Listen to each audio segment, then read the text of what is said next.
Hey, good morning, y'all.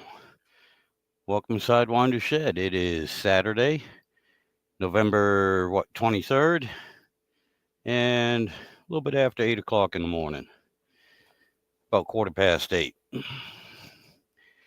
And well, good morning. Good morning to you. Got my coffee.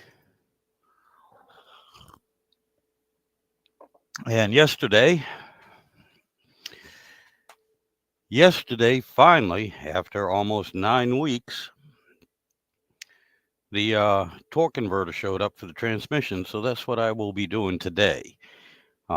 It's not overly cold out at the moment. It's a little chilly, but I think it's probably around in the 50s or so right now. And I just started a fire in the wood stove out in the shed because now I got to finish buttoning up that transmission, and I'll be putting that in the truck today and tomorrow. I figure today and tomorrow, no rush. I'll get everything buttoned up. One of the things is in a little while, I got to go down. I ordered a transmission cooler, big one. Um, and that was simply because that was $80, and the proper um, radiator for that truck, a good quality one, is running close to $300. Um, the radiator is fine. I just don't want to take a chance of where everything disintegrated on that reverse band and went throughout the transmission. Even though I flushed out the transmission cooling part on that radiator, I just don't want to take a chance. So I'm just getting a separate radiator coolant. I probably have to take the grill off the truck to install it. It's a big one. It's heavy duty. It's supposed to be a real good one.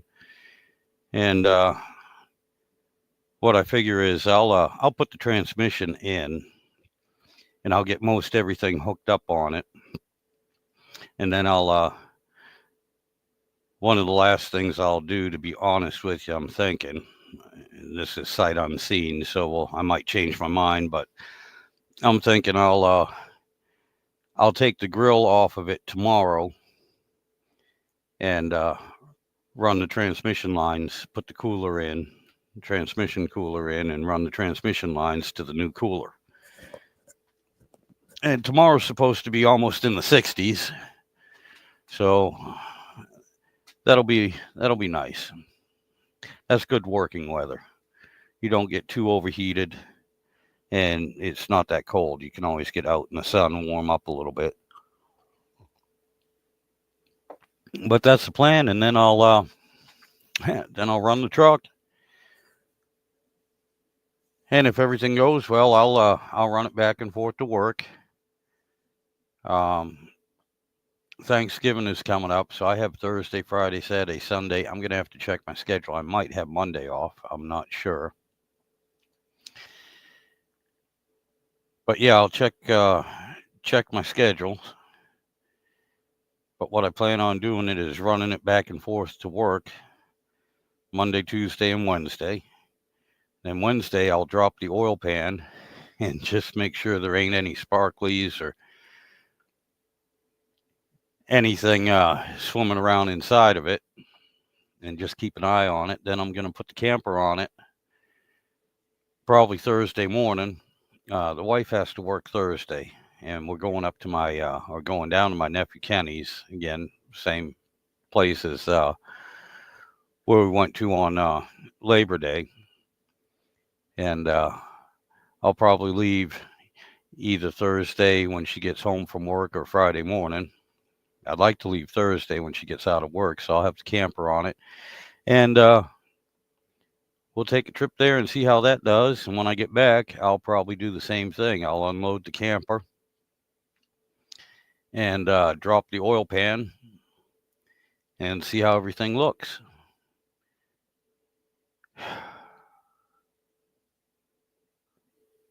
You know, I know you guys are tired of hearing about it, I'm tired of doing it. And the only thing I have in my favor right now, why it's dragged on so long, is waiting on parts. Waiting on that one part.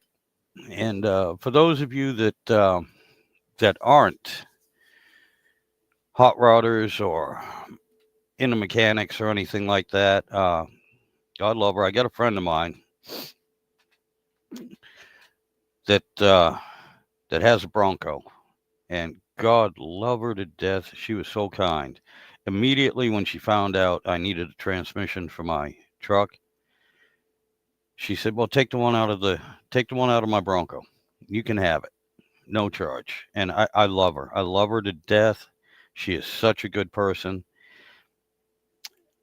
Unfortunately, the Ford transmission out of the Bronco will not fit in my 3/4 ton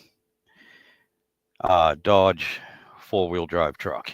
So, but man, she's just a sweetheart. I mean, there's not a whole lot of people that would just say, "Hey, I got this here. I've been saving up some money, but wanting to fix it." And one of the reasons why she doesn't want to get rid of the truck is she loves it. But when she found out I needed a transmission, she didn't hesitate. She's just like, take it out of the Ford, take it out of my Bronco. You can have it. And I appreciate that. That was just that was straight from the heart. That's all that was. That was straight from the heart. My point is too. Unfortunately, this is a weird. No, not a weird, but it's just not a very common transmission anymore. It's a hydraulically controlled transmission instead of electronic. It does not have a lockup torque converter where 95% of them did. And the other thing is, it's because it's in a truck, it's a low stall. That means the torque converter kicks in at a lower RPM. A majority of these torque converters, even the non-lockup ones, are a bit higher RPM, or a bit higher stall speed. Now, if it was a diesel has a very low stall speed torque converter, but the bolts don't line up, so I can't use that. And they're common. They're easy to get a hold of. They're still expensive, but they're easy to get a hold of. Anyway, I'm yakking on a little bit too much. I already had 2 people come in and go, "Oh Jesus, he's talking about the transmission again," and they just signed off. So anyway, that's just kind of what's going on. Just killing a little bit of time right now, having a cup of coffee,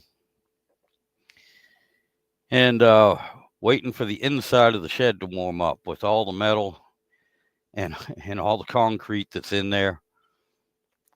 It's actually colder in the shed than it is outside at the moment. So I got the fire going, and it should warm up. It should warm up pretty good, pretty quick here, within about an hour. But anyway, and I know I haven't done much for live streams or anything. I haven't done any videos except a couple of shorts that I was just messing around with out of boredom. But nothing as far as content goes, nothing too interesting. Not that me working on the transmission again is real interesting, but I'm hoping, seeing that old truck move again, I'm hoping that that might be interesting. I know I'm looking forward to it. Yeah, other than that, it's that time of year. Everybody, especially hot rodders, gearheads, and people, it's kind of slow for content, for the normal content, especially for a lot of us guys. That I'm fortunate. I do have a nice shed to work in that's heated, but I can't get a vehicle in there, so I can do the small pieces for the vehicle. And a lot of guys on here, they're working outside, and that's kind of rough. It's uncomfortable. And even those that do have a shop or a garage, a lot of it's not heated, and it's starting to get cold, especially depending on where you are. I'm kind of fortunate being in Virginia. the real cold weather has not set in yet. And in Virginia, it usually doesn't until about January or February. Just about the same time everybody's been used to being cold and miserable. That's usually when we get the cold snap. We'll have a few weeks, on and off where it'll get cold, but it's not uncommon to wake up Christmas morning and it be 70 friggin' degrees outside. We get what they call Indian summer. And it's kind of like cool. But anyway, next thing you know, right after New Year's and everything, the temperature just drops. Anyway, Philip, good morning, sir. I'm going to add you in right now. Hi, how you doing? Oh, I'm hanging in there, buddy. How you doing? How's things going? Well, I'm already busy and hard at it, and I was just going to check my phone and I saw that you was on, so I thought I'd get on for just a minute. Yeah, I appreciate it, buddy. I'm sitting in the house right now. It's a little bit cold out there this morning. We're in 39 degrees. That's cold for Florida. Oh my God, yeah. Yesterday morning when I got up, it was 34 degrees, and that's here in Virginia in the Richmond area. And this morning when I got up, it was already in the 50s, so a big 20-degree change within 24 hours. Yeah. But thank God we're going up instead of down, which is awesome because I got good news. My torque converter finally showed up last night. Oh, well, that's good. Yep. So I went out this morning. I was just saying at the beginning of this, I was just came back in from the shed, started a fire out in the wood stove, because with all the metal and with all the concrete out in the shed, it's about 10 degrees colder inside the shed than it is outside right now. So I want to heat it up about another 15 degrees, get it up around 60, and then I'm going back in the shed and I'm gonna finish buttoning up that transmission. And I got a new transmission cooler, a big one that I ordered, and it's in today. I'm gonna go pick that up. Because I flushed the radiator out and everything, but I just don't trust it, so I'm just gonna bypass it and put a separate transmission cooler on that truck, and probably this spring, because the proper good radiator for that truck, believe it or not, good quality one that I don't have to second guess myself on, within reason, is running right around $300. That's a lot for a radiator, from my point of view, for a 32-year-old truck. That'd be a lot. That would be a lot of money for me too. I'd have to think about that one for a minute, Yeah, well, that's why I did, and for $80, I got a big ass transmission cooler, heavy duty with a bypass on it and everything. The only problem is I'll probably put that in last. And I'll probably do that tomorrow because I got to take the grill off the truck, and I don't think that grill's been off in 30 years. So you know what that means. All the little bolts and clips and everything, they're all going to break. So I'm going to have to track them down and get a handful of them.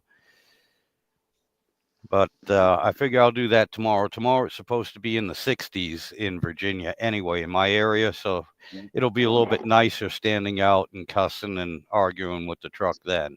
Well, that's just it. With around here, it does this. In the early morning and in the overnight, it'll get down cold, but it'll warm right back up the minute that the sun comes up.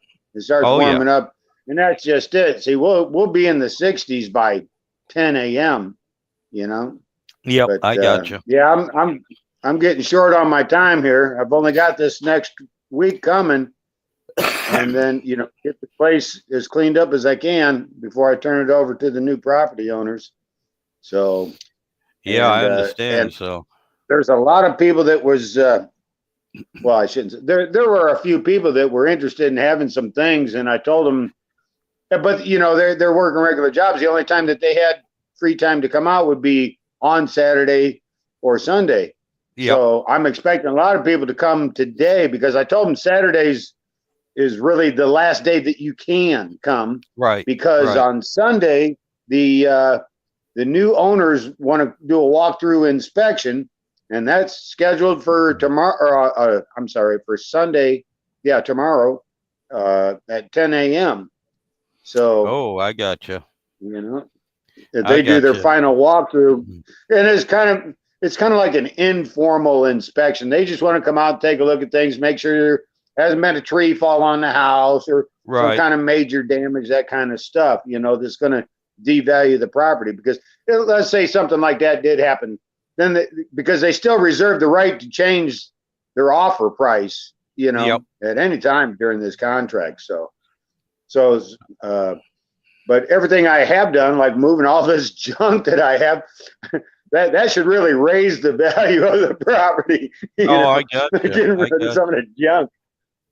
And But here, yeah, just going from personal experience, and the way my life works, what I'm thinking is, if they're able, a week from today to get down and get anything, that might be an option too, because you're going to have a lot of people that are off for Thanksgiving, yeah. and they might even have that Friday off. You never know.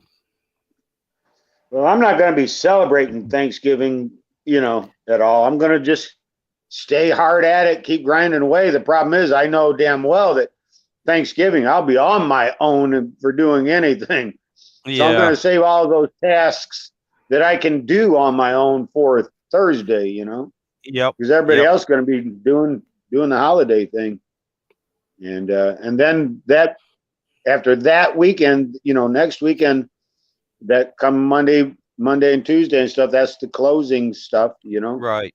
and then I'm out of here by Wednesday. I So, gotcha. I but gotcha. I And you got got that you got old a poncho place. working good now. Oh, So do you? yeah, was still having a problem with the boost situation, but I figured out what that was and got that fixed. And boy, it's still just as much fun as what it was, 2 years ago when I quit driving it. Yeah, I saw That a car is couple of just your downright videos. scary. Yeah, I saw What's a that? couple of your I saw a couple of your acceleration videos. Yeah. Well, that was just it. I tried to shoot a video twice, but the videos themselves failed.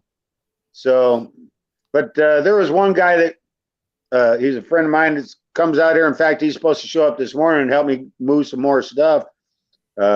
Just the other day, we was moving some stuff, and he was asking about the car because he didn't know that it's a GTP. Oh, okay. And I was telling him about it. He didn't know that they had superchargers on them.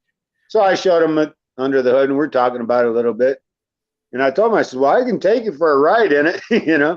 So I took him down the street. He just couldn't believe how quick that thing is. And the funny part about it is once I got around this curve, what I call dead man's curve, and got the car straight, I just get on it. And that thing lays posy, front wheel drive posy, Oh, no for kidding. about Yeah. 20 feet before it finally starts to hook and go, Yep. And I got it to 70 miles an hour in only about 500 feet. That thing is just ridiculously quick, Oh my God. Yeah.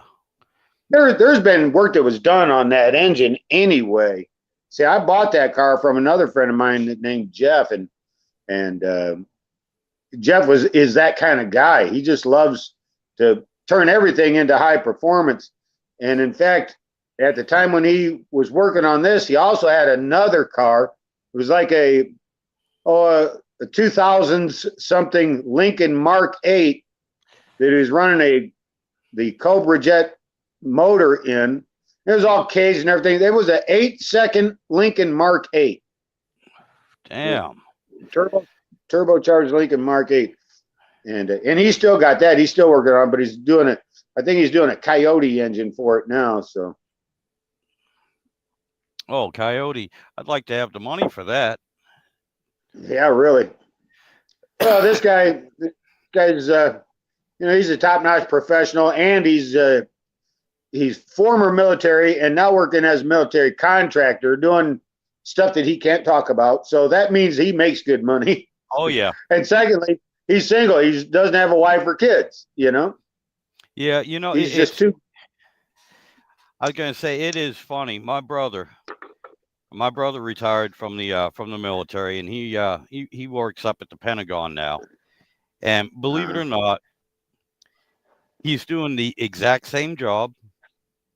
Matter of fact, he's in the office right across from his old office that he was in when he was a sergeant major, and now he's directly across in the civilian side of it, doing the exact same job for 4 times the pay. Yep. It's like, oh my God, it's I like, don't. Joe, you did that job for 15 years, and not that you weren't getting good pay, I mean, comparatively speaking, but you're doing the exact same job now, and you're getting 4 times the pay for dealing with the same people doing the same job, but you're getting paid as a civilian. That's incredible. Yep. Well, this friend of mine, Jeff, like I said, he's a civilian and a civilian contractor, and I know what he does do, and what his training and education was in engineering, and he's working down here on the base doing a lot of that engineering work, and engineers, and designers of mechanisms and the like, for avionics. These guys make good money, Oh my And God, this guy, yes. he's also created the guy's brain just never shuts off, And on the side, he makes these little visor covers for these on-screen displays in cars. Yep. You know how we all got these little flat screens in our cars now, but if the sunlight gets just right, you can't see your screen. Oh yeah. And so he's making these little visors that you just stick right on over the screen so that it blocks that direct sunlight from hitting the screen, makes it easier to see. He's making money doing that. He's even got people employed working from home, taking orders and packing the product and shipping it out. Yeah. He's completely hands off. That's how well that's taken off. Oh, good for him. Good deal, man. I mean, that's a small entrepreneur. That's the way you do it, man. That's awesome. I'm glad to hear. That story, a personal kind of, 4 times removed from him. I'm glad to hear about that. I run into a lot of people like that, or just, I have this cousin. He's a younger fella, he's only in his 30s. And that was just it. He's one of those kids that grew up in the electronic age, Yep. And now he does his job. It consists of just working on a computer all the time. And he too is doing engineering work. But he can do his work from anywhere. He can come down here, he can get out of the Chicagoland area and come down here and still be doing his same work, And he was telling me about one program that he had wrote for engineering for something that is so innovative that he just put it out there free for these industries to use, So, and that kid makes good money too. In fact, he just bought himself one of those Challenger Hellcat 392s or whatever it is, or the Red Eye. It's like a $97,000 car. But that's the kind of money he's making. And he's just like that too. His brain never shuts off. Guy's constantly thinking, and that's just it. Trying to convince the guy to come to Florida and take a vacation is kind of a moot point because his brain will never shut off. He'll be sitting on the beach, enjoying a nice sunny day at the beach with his laptop, Oh yeah. and doing work. I just know the guy. He just can't stop. He's just that kind of guy. Oh, I understand that on a not so technical level. It's one of the reasons why I look forward to the shutdown and the break that I have coming up after Thanksgiving, right around the mid of December. I'll be off for 3 weeks, and same in the summertime around the beginning of July, but that's usually only 10 days to 2 weeks, depending on when it falls. But honestly, I need that time because it takes me about a week for my body and my mind to go, whoa, slow down. You're on vacation. You don't have a time Yeah. limit, you know.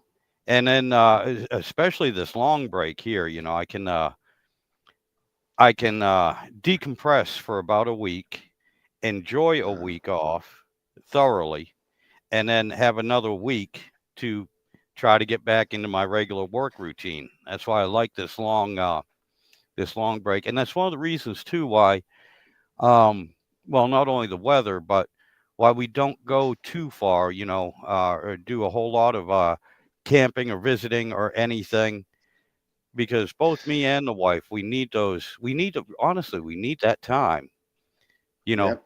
Just slow down, unwind, Yep, and e- reset. You know, exactly, exactly, and just for put me, it around it's the house, you know, do stuff like for me, that. yeah. For me, it's a complete opposite. My wife has been passed 3 years now, and first of all, her passing, just kind of left me lost. Oh And yeah, for I'm sure. months and months, I was just kind of wandering around here, thinking, what am I going to do? What am I, what am I going to do next? I don't know. And what was even worse about it was because we were involved in a really bad accident. I think I told you about that, and I Yep. had that lawsuit going at the same time, and probate lawyers and lawsuit lawyers and all this other stuff. I was just fighting, just trying to hang on to what little I did have. Oh yeah.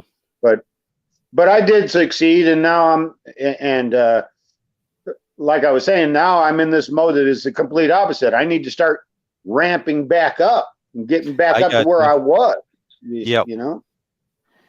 Because and it's like for me, I'm trying to get in my head mentally that it's time to turn that page, start a new chapter in life. Yep. Well, 3 So that's years what isn't I'm kind that of psyching long. myself up for. Yeah, I And know, with but that I being mean, said, here's one other thing that I had noticed, that I hadn't taken a vacation per se since 2009. I can remember that. It was my wife and I decided to go chase that world's longest yard sale that goes oh from yeah. Alabama to Ohio, Yep. and we did that Justin up. Hill. I'm Yep, sorry, I was just saying we hi did to that somebody walking on. from Gadsden, Alabama to Upper Tennessee is where we joined it at. Yeah, you were telling me about that. That sounded pretty cool, man. That sounded awesome. Do you And but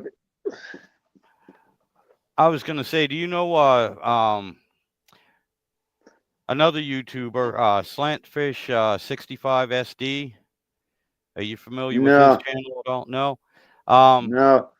he But was one of I did the run across some guy that was going like muscle fish or something like that. I don't know. I don't remember. Why? What's the okay. point? Well, he's somebody that I subscribed to when he had like 30 subscribers. So I've been watching him for Uh-huh. a while, and his channel just blew up. Kind of like you, never met the man in person, but we've Yeah. communicated and everything. Right. And when you're talking about vacation, him and his wife, well, his wife was on had a meeting up here in Colonial Williamsburg, and he All went right. with her. So he was kind of on a working vacation. She was doing the work. He was on vacation, and he's got a few Uh-huh. videos up and everything. And it was just wild, because like you're saying, they haven't been anywhere except work and getting content and Yeah. working on things for a long time. And I'm sorry, when you said that, it just reminded me of him and a few others that that we know and everything. It just seems to be the way things have been going for the past 5, 6 years. Yeah. My stuff, the stuff that I've been posting, I know it's not anything interesting. It's just piddling around, doing the things that I do. I think it's novel because of the fact that like my videos consist of things that I just do around here on a daily basis, and how you can get by with very little and still be able to get things done. You improvise and overcome adversity. You know, And I felt the So same where I'm way. going with this is I'm think I'll keep on with that same mentality, but it'll Yep. be different content, and it'll be essentially doing just that, starting all over, finding another place to be, get reestablished, do things, you know, because it'll be a lifestyle change. And anybody that's been following my videos, you know, along, they'll Yep. start to see a difference. There will be a different person, you know, almost, you know. I Yeah, you plan know, on doing a little traveling. I'm going to go around and meet with other people that I know on YouTube. There's a couple that'd of be different awesome. shops because I'm big into cars and hot rods and stuff like that. And there's a couple of other YouTubers out there that do that kind of stuff. And I'll stop by and see them, shoot video and stuff like that. You know, there's one that's a paint and body shop and collision repair company, but they're also into hot rods and they do custom cars and help build hot Yep. rods. There's a guy up in Ohio that has an engine shop where he builds high performance engines, and he and I are we've been exchanging messages and emails and that kind of stuff back and forth. And I'd like to stop and see him. I'd like to stop and see you just to see what you got going on up there, you know. Oh So, my God, yeah. so we'll If you see how find that yourself goes. You know? going through Richmond anytime, man, you're welcome. You're welcome. You know, give Well, me a holler. Uh, I've never we'll been set up the something up. eastern seaboard. I've been to 17 different states and never been on the eastern seaboard, and I've never been west of the Mississippi, except one time when I missed my exit and I couldn't come back until after I Yep. crossed over the river. You know, Oh, I gotcha. I and gotcha. that was Yeah. that story goes. See, I used to hang out at this drag strip called Great Lakes Dragway. It's in Union Grove, Wisconsin, which is just west of Kenosha and Racine. It's right over the state line between Wisconsin and Illinois. And this old guy, he's a Hall of Famer in drag racing. His name, they called him Broadway Bob Metzler. And he owned that track, and he owned that track for years and years. It goes back to the 1950s. And he ended up selling out to some big multi-billion-dollar conglomerate. And he took the money that they gave him for the track, and he went and bought himself another track in this little town called Cordova, which is on the Illinois side of the Mississippi River. And he told me about all of that. And he told me, he says, you need to come out and see my new track. So one day I decided I'd go out there and find him. And like I said, I missed my exit, and it's the last exit before you get onto this bridge to go over the Mississippi River into Iowa. So once I got into Iowa, I had to turn around and come back, you know. And here's the craziest thing. I got there, and I had this woman with me. We got there, and there was nothing going on. And it was advertised a big, huge event.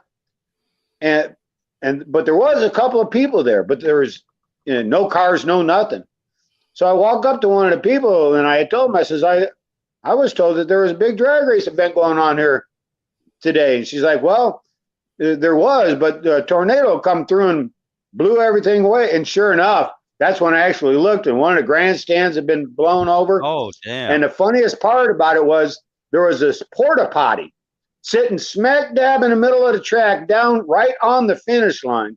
And the gal told me, she says, that porta john was over here by the starting line. Yep. That tornado managed to pick that porta potty up, carry it in the air, and then set it right back down on the track, you know. Craziest story I ever heard. Yeah, no kidding.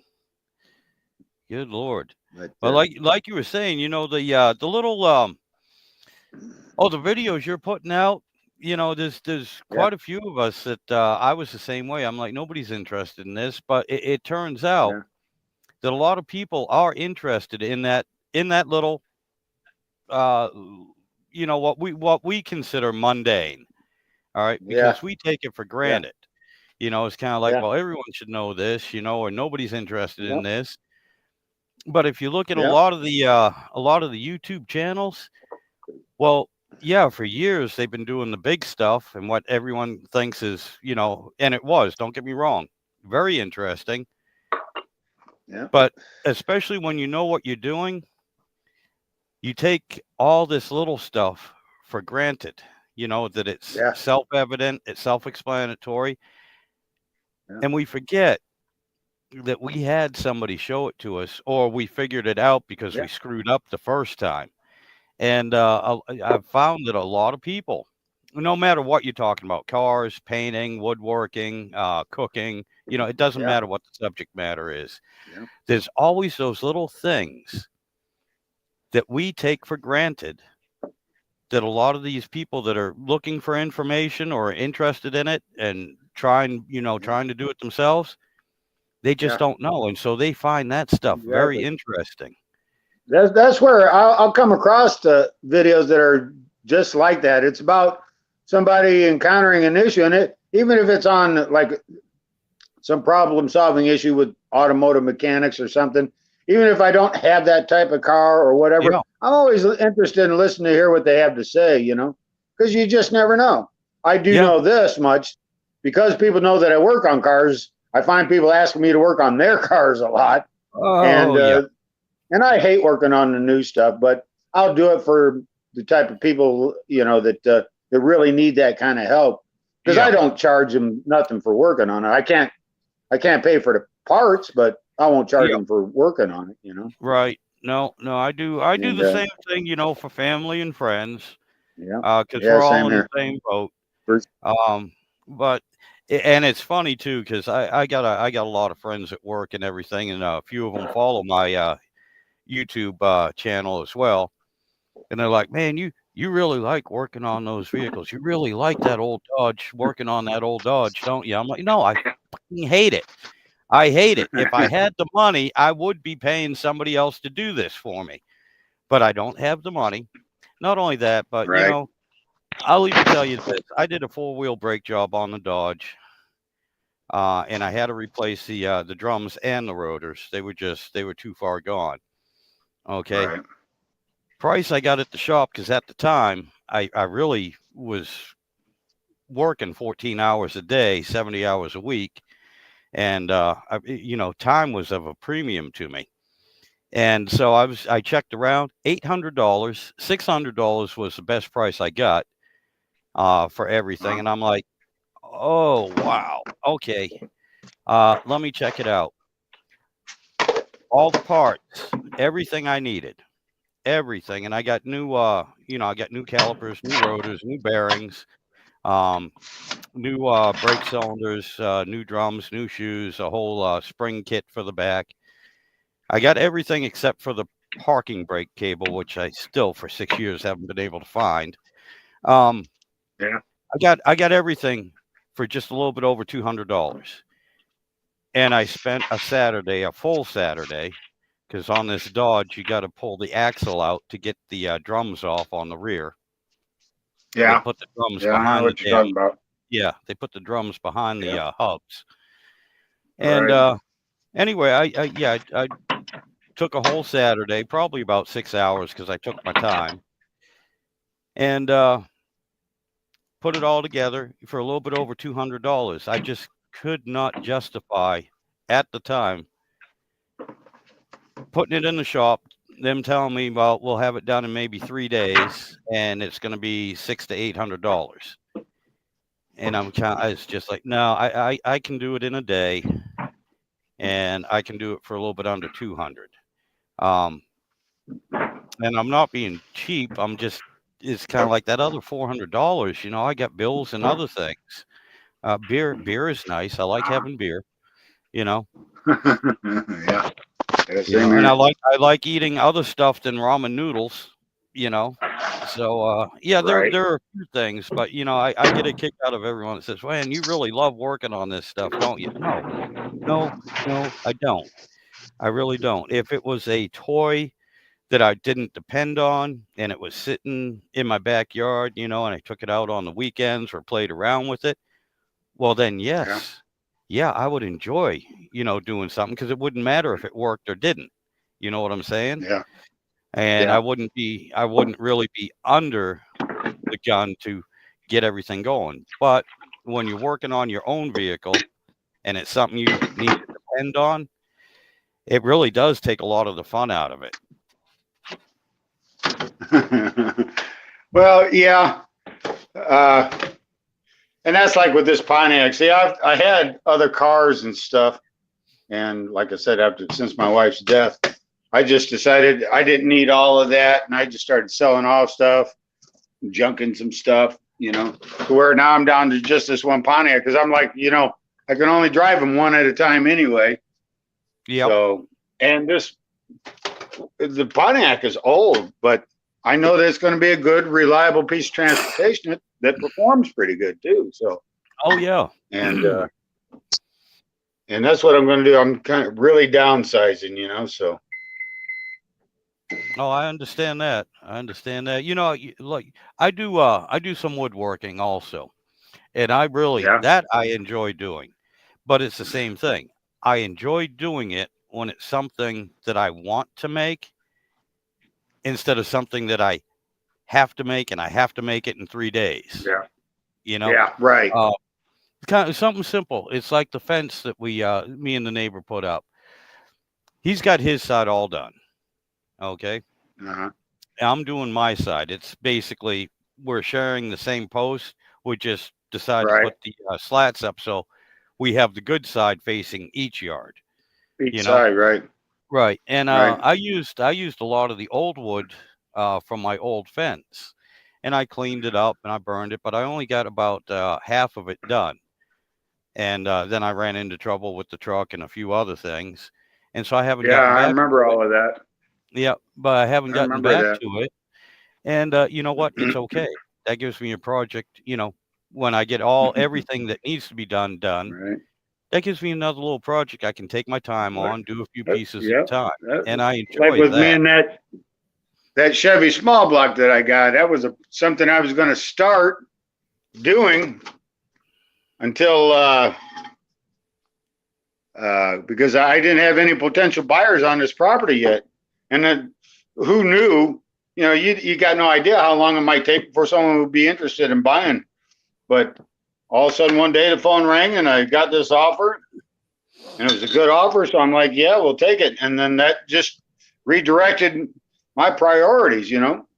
Oh yeah. And in fact, I never did even finish making the engine stand that I was building because I did a series of videos on building an engine stand from just the scrap metal that was laying around here. Yep. And I I remember that. never finished that. So, but I've got that all off in storage, and maybe I'll get back to it. Or at least with the Chevy engine, we have only one engine shop in this little town, but the guy is good, and he's an old guy. He's been around. He's my age. So, and in fact, I did have one other engine that for sale. Yep. And there was a guy that came out and took a look at it, and he was checking it all out, and he was asking about it, and I was telling him all the parts and this and that. And the guy was still being kind of wishy-washy about whether or not he wanted to decide to buy it or not. Until I told him who put the whole thing together, then he snatched it right up, Oh, I got you. because he knew that this guy's a good engine building guy, Oh, I got you. So, That's what I'll do with it. I'll send it off to this guy, I've got a 318, a 5.2 liter Magnum that I picked up, and Yeah. my original plan was to toss that in the truck and rebuild the engine that's in the truck. But Right. but they were just a little bit too much different between the intake on them, between an LA and a Magnum, and throttle body intake and the multi-port injection. Right. Okay, so Right. I kind of nixed that. I took the whole engine apart, and it's still sitting. Everything is still sitting out in the shed. And then I built that purple engine. I picked up another LA roller cam engine and built that. What size is that purple engine? Oh, it's a 360. Well, it's bored the 30 360? over, so Okay. it's a Was little I make bit. it like a 366 or something? Ah, my God! I worked it out at one time, and that was when I first built it. So that was Oh, 2 hey, years ago. Yeah, I can't remember 2 years back. hold on 1 second. All right, sir. I just wanted to tell you this. So, I collect all kinds of stuff, and I had a set of 427 badges, and I had them up here on this display. And one time I noticed that they were gone. I couldn't find them. But here's the beautiful part about moving, and you got to go through all your old boxes and stuff. I actually found my 427 badge. Oh, no kidding. No These were kidding. off of a, I think it was the, what they call the L81 or L82 Corvette hood. Okay. So, yeah, I'm pleased as hell about finding those old 427 badges. I think I'll stick them on my Sears Craftsman lawn tractor. Hey, there you go. There you go. But like you're talking about doing things for fun. When I get everything all set up and get that truck, fixed and everything, and even probably I'll probably wait till after I swap the engines out. I want to take that 5.2 liter Magnum. I'm going to go through it, and what I would like to do, which is kind of an old school trick, is I want to take a 360 crank, and I know they sell them. If I can still get a hold of one, they already sell them with the journals sized for the 318, the smaller journals, main Right. journal. Yeah, and Right. I'd like to make just a little stroker. If I stay with the stock bore, which I don't think I'll be able to, but I don't want to go too far over. If you put a 360 crank in that 318, it brings it up to a 344 cubic inch engine. You go 20 over, and it's around a 350, I think, or I don't really remember the number, but that's what I'd like to do. I'd like to make a nice little small stroker, 318 Magnum, and then the only other thing I have to think about is finding something to put it in. Right. I mean, There's you talk about that. I know another guy that I met through YouTube that he's down here in Bradenton, Florida, and he's got a board and stroke 440 block, and that puts it out to 511 cubic inch. Now, I didn't know you could go that big on a Chrysler engine, but I guess you can. And Yeah. he put it in a Plymouth Duster, and Oh, and he had built the car and he had it running, driving, and racing. And then he, and like all of us, life gets in the way. yep. And so it's been shelved for about 3 years. And that's what his YouTube was all about, is working on that car to get it back on the track. And he's to that point now where he's ready to put it back on the track down there in Bradenton. Ironically enough, he had planned on doing some test runs, some test hits with it that very day that Hurricane Milton came through, and tore up Bradenton real bad. So that's kind of on the side burners. But that's another thing I'll probably do. That'll probably be the first person I go and see, because it's here in Florida. It's still an 8 or 9 hour drive from me, but I'm thinking I'll do that. I'll go down there. Besides, my mother, Bradenton is on the south side of Tampa, and my mother lives up on the north side of Tampa. Okay. So I'll go that way. I'll see my mother. Maybe go over there to Ocala, go to that Don Gartlett's museum, then down to Bradenton. Then I know somebody else up in Daytona Beach. Then I'll probably work my way up the Eastern Seaboard. Maybe I'll stop and see you.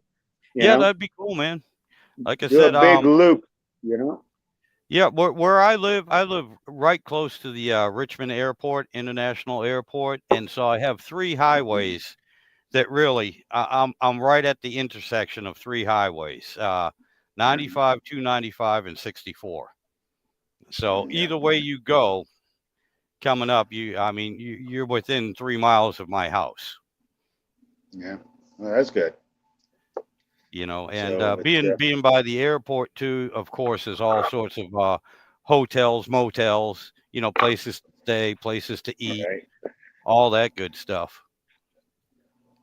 Because I've talked to a few other people and like, yeah, man, next time we come through, but Richmond and everything, I'd like to hook up or something, and but we might be up there for 2 or 3 days. Where are we going to stay and everything? And I'm like, well, I really don't have room in the house, but there's plenty of hotels and motels and everything around here. Whatever you want from a. Now we don't have any 5 stars really, but anything from a 2 star to the bring your own roach spray with you. Yeah, right. Yeah, that 5-star stuff, that's all too expensive for me anyway. Yeah. It's like the Drake Hotel in Chicago. You got to be a celebrity just to walk down the sidewalk in front of it. Oh yeah. Literally. I mean, you can't even get to the front entrance of that building before security's got you stopped wanting to know what you're doing. Oh, I got you. But that's a high end. That's a high end hotel. All your big celebrities are there. Whenever they come and visit. I was in the Merchandise Mart building in Chicago. I was there moving office furniture. This is, oh gosh, this 23, 24 years ago. And while I was there, Arnold Schwarzenegger and his wife, Maria Shriver, were coming there because I guess they own that building. The Kennedys actually own that building, And if you don't know what the Merchandise Mart is in Chicago, just look it up on a Google map. It's a huge building, just huge. It would make the Pentagon look like a pup tent, And it's all retail, is what it is. And but that was just it. When they were there, they were staying at the Drake in Chicago, and like I said, you can't get anywhere around there without when all these celebrities show up. The security is just so tight. It's crazy. Oh, I got you. But they're nice hotels. Oh yeah. Oh yeah.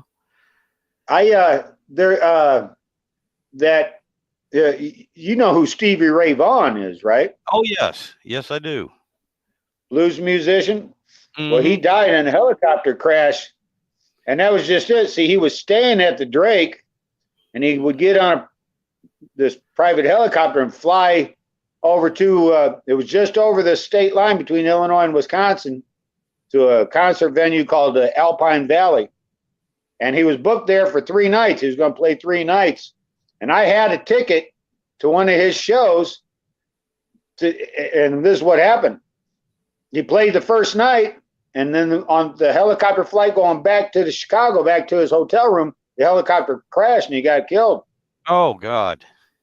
And when I first heard that news, I was more angry that I'm out this $60 or $80 or whatever it was for the ticket, So I'm sitting there raising a fuss with Ticketmaster trying to get a refund on it, and eventually I did. But Here's my thought. I should have kept that dang ticket because that would have been considered a collector's item. This was the show. He was booked to play and never made it, Oh yeah, it was like years ago, 30 years ago or so. My sister, who you've talked to, I got her tickets. I got us both tickets to Roy Orbison, and we were going to see his show. Roy Orbison, yeah.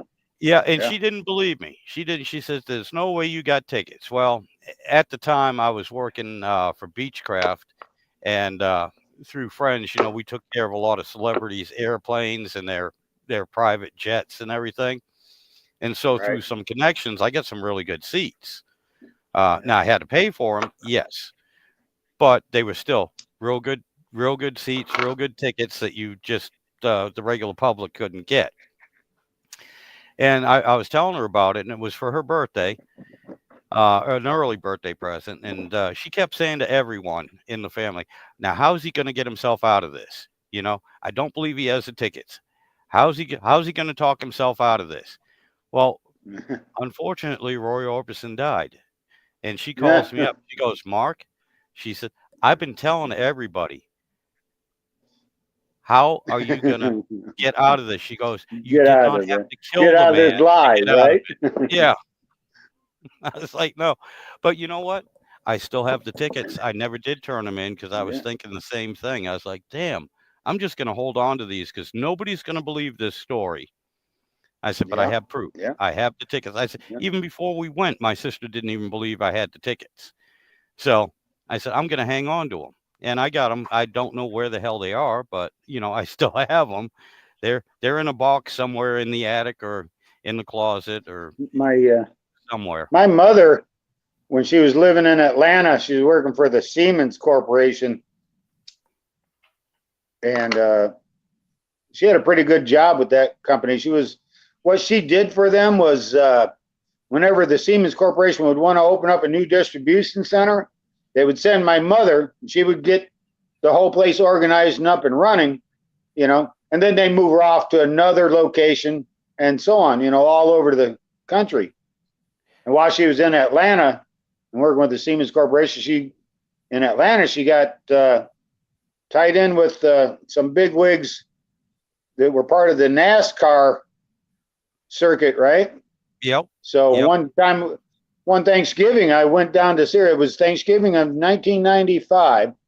I went down to see her, and she took me all around to do all the touristy things, And the cool part about it was she says, do you want to go to the Atlanta Motor Speedway? And I'm like, sure, why not? And she's telling me, because she's got these connections, she's like, I can get you right on the infield, Okay, well, let's go, And it was cool because we got there and the race season was over, but there were still guys out there testing and tuning, and I've got pictures of it still. Yep. But that was pretty cool to be able to go down in the infield and watch these teams race. And I had my run of the whole entire track. So I actually walked the entire circumference of that track up in the grandstands, because you can go all the way around that track. Yep. Just being in the grandstands, That's awesome, dude. And I got one picture of like my mother sitting right under the announcer's booth in the bleachers. I got a picture of her, and I took it from way far away, so you can see she's the only person at the track. All these empty seats around her. But I got pictures of cars going around, and this will give you an idea how long ago that was. Rusty Wallace was still racing, Oh, so. no kidding. Yep. But here was the thing. During that visit, that was Thanksgiving of 95. And my mother was telling me that she's like, this town is just getting too crazy and I'm going to move. And she did. She actually moved out only about 3 or 4 months later. And that's my mother. When she makes up her mind to do something, it happens, I got you. Yeah. Yeah. And that was, so she left out of there in like February of 96. And sure enough, because the Olympics was coming to Atlanta that year in 96 too, and that just turned that place into total chaos. And there was a terrorist attack during the Olympics in 96 and there in Atlanta and everything else. So she was smart to get out of there. Philip, I got to check on the fire out in the shed, but I'm going to bring you all with me. I'm just giving you a heads up, because if I walk too far, I should go out there and do something. I should go out and start a fire is what I need to do. I got junk to burn. Yeah, if I walk too far into the shed, though, I lose the damn signal. So I'm gonna. Yep, there you go. Hopefully, now you're kind of your picture is frozen. Okay. This any better? All right. Yeah, like I said, I made a friggin' Faraday cage in here by mistake. Let me see if I can. I remember you telling me that. Yeah, let me see if I can set you all up over here. And yeah, I might have to walk out a shot here. I don't know. There's another guy that I was following. He and I have been exchanging messages back and forth, and he did a video on one of these router, like a Wi-Fi router boost thing, because the guy lives on a farm raising cattle and stuff. Yep. And he's talking about this gizmo, for lack of a better term. It really works good for him because now he's out on this big farm, this big acreage, and he can get his Wi-Fi signal just about anywhere out there. And I was thinking I need to check into that. Yeah, I need to get another one because I do have one right out to the back porch. I have a booster, and I was hoping that would bring this out to the shed. But once I walk through the damn wall, so I'm thinking of getting another one, maybe 2, and put them on either side of the wall. But yeah, let me check this fire. I got to take my headphone off. Yep. I know All right. you guys can But feel it. yeah, Oh, I should probably go outside and start getting myself busy too. maybe I can't see that far, but I'm gonna sign in here, and then we'll go back out on the porch. But yeah, I I know can hear you talking, but I can't make out what you're saying. I don't think you can hear me either. holes in that stove now, There we go. and it's definitely warming up. Yeah, like I said, I couldn't see the screen, so I don't know if you guys could see me or not. I wonder what my temperature's gotten up to now. Let's go take a look.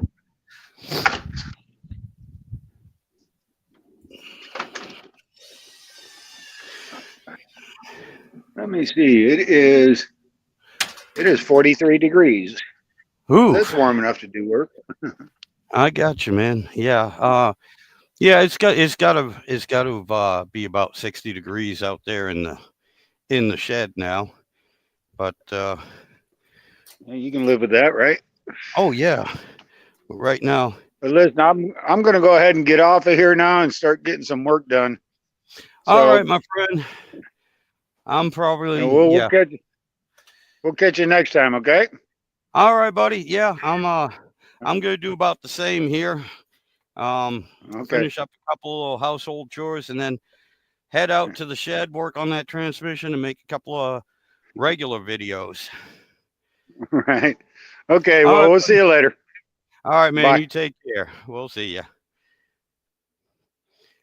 All right, guys. Yeah, I'm gonna call it quits for right now.